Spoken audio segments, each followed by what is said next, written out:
Before we dive into the ranking, a quick disclaimer. This isn't a cruelty contest, it's a brisk, sober look at people who turned power into a weapon of crime. It's a tight list focused on facts and telling details that expose how evil works, from grotesque titles to ritualized propaganda. We start at 10 and work our way down to the 20th century's emblem of absolute destruction. Take a deep breath and remember, history doesn't bite, but it does warn. 10. Idi Amin, the Butcher of Uganda, a former boxer and master of self-awarded titles, conqueror of the British Empire, he ruled by terror in the 1970s. Nicknamed the Black Bomber for his standout rugby skills, he rose on strength, brutality, and loyalty, earning a reputation as a fantastic lad per his army file, who wasn't exactly big on gray matter. He drove hundreds of thousands to their deaths, expelled the Asian minority, wrecking the economy, and could joke about his crimes on camera, grotesque in a dress uniform. 9. Mengistu Haile Mariam, the officer who turned revolution into a hammer. In spring 1977, he smashed a bottle of red liquid at a rally, declaring it the blood of the enemies and kicking off the Red Terror. 1977 to 78, the Derg's machine hunted opponents, students, activists, alleged counter-revolutionaries, with executions, torture, and bodies left in the streets to frighten whole cities.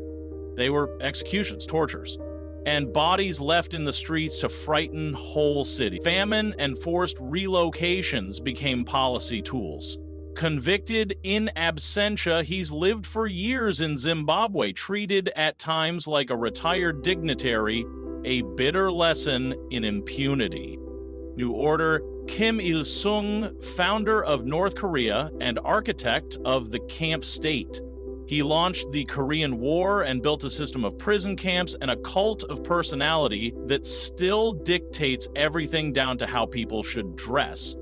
On the Day of the Sun, his birthday, is venerated and textbooks cast him as a near-mythic savior.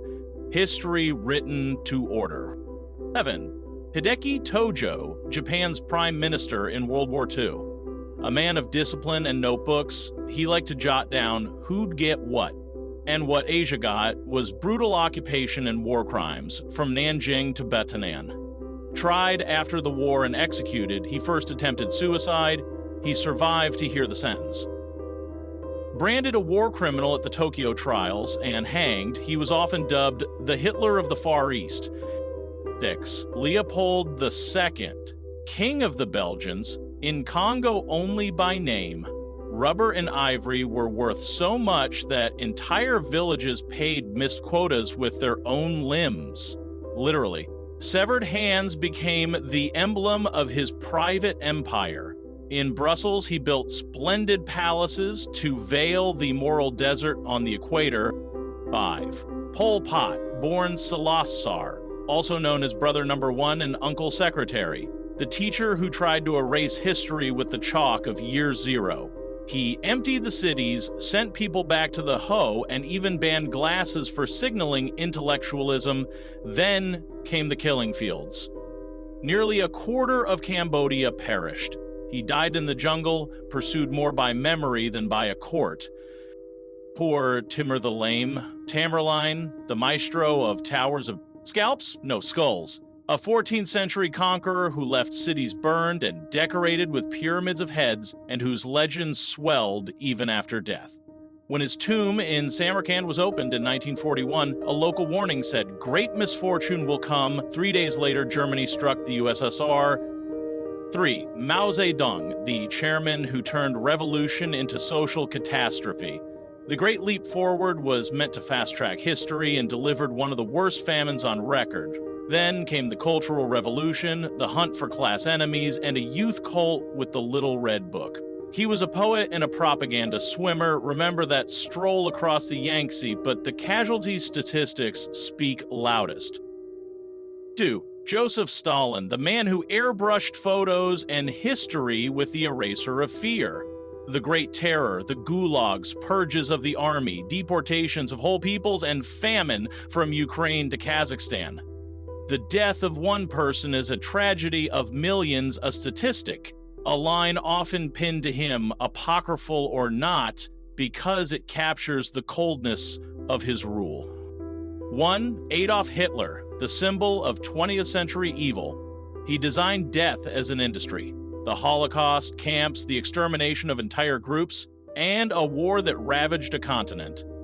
He liked dogs and was reportedly careful about his diet, but history remembers above all 6 million murdered Jews and millions of other victims.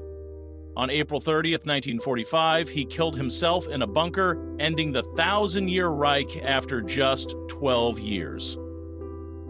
If this felt like a cold shower, good. Memory can hurt, but it keeps us upright.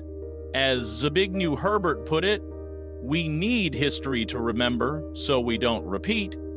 And let's add, so we learn to spot the machinery of evil without flinching. And now, if you made it this far, hit subscribe, otherwise the algorithm will sulk and start recommending medieval cooking videos without spices.